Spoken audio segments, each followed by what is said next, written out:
नमस्कार and welcome to Dharma live. मैं नेहा राजपूत हर बार की तरह लेकर आई हूँ आपके लिए बहुत ही खास इन्फॉर्मेशन। ये जानकारी है तुलसी से जुड़ी हुई।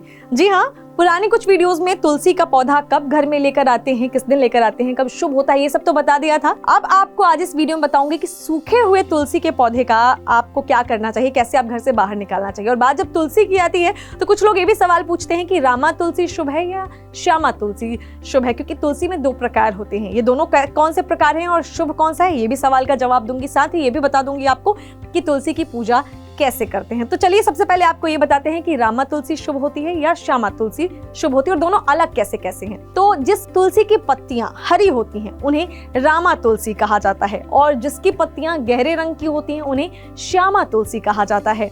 अब अगर देखें तो श्यामा तुलसी भगवान कृष्ण या फिर राधा रानी के भक्तों के लिए पवित्र मानी जाती है। ये भगवान कृष्ण से जुड़ी हुई है क्योंकि इसका बैंगनी रंग जो है भगवान कृष्ण के गहरे रंग के समान होता है। ये दोनों ही प्रकार की तुलसी घर के लिए शुभ मानी जाती है, लेकिन ऐसी मान्यता है कि इन दोनों में से कोई एक ही प्रकार की तुलसी घर के आंगन में लगानी है, यानी दोनों टाइप की तुलसी रामा श्यामा एक साथ नहीं लगानी है, एक ही कोई लगाइए, बाकी शुभ दोनों है। अब आपको बताती हूँ कि घर में कैसे आपको तुलसी की पूजा करनी है। तो हिंदू धर्म में तुलसी के पौधे को सभी पौधों में सबसे पवित्र माना जाता है। तुलसी के पौधे को स्वर्ग और पृथ्वी के बीच का बिंदु माना जाता है। एक पारंपरिक कथा के अनुसार ब्रह्मा जी इसकी शाखाओं में निवास करते हैं और सभी हिंदू तीर्थ स्थल इसकी जड़ों में निवास करते हैं। ऐसी मान्यता है कि इसकी जड़ों में गंगा बहती हैं और सभी देवता इसके तने और पत्तियों में विराजमान होते हैं। इसी वजह से तुलसी के पौधे की पूजा नियमित रूप से करनी चाहिए और तुलसी के पास दीपक जला के, दिया जला के रखना चाहिए।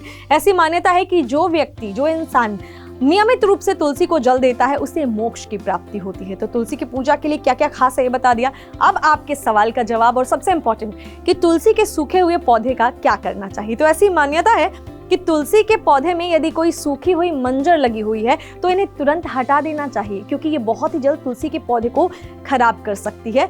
जिस गमले में तुलसी का पौधा लगा होता है उसकी मिट्टी भी इतनी पवित्र मानी जाती है कि उसमें दोबारा तुलसी का पौधा लगाया जा सकता है। तुलसी के पौधे की शाखाओं को बिना वजह उखाड़ना और काटना नहीं चाहिए, ट्रिमिंग मत कीजिएगा।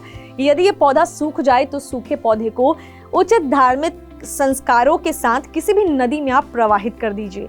तुलसी के सूखे पौधे को कभी भी घर में नहीं रखना चाहिए। तो ये कुछ चीजें हैं जो तुलसी से जुड़ी हुई थी और कैसे तुलसी के सूखे पौधे को हम घर में से निकालते हैं, हटाते हैं, ये मैंने आपको बता दिया। उम्मीद करते हैं ये जानकारी आपको अच्छी लगी होगी। अगर लगी है तो जरूर आप हमें कमेंट सेक्शन में ये लिख के बताइए कि आपके घर में कौन सी तुलसी है, रामा तुलसी है या श्यामा तुलसी है। और ऐसे ही और भी इंफॉर्मेशन चाहिए तो आप जो है कमेंट सेक्शन में अपने सवाल भी लिख सकते हैं। फिलहाल इतना ही, मिलती हूँ आपसे अगले वीडियो में, तब तक के लिए नमस्कार।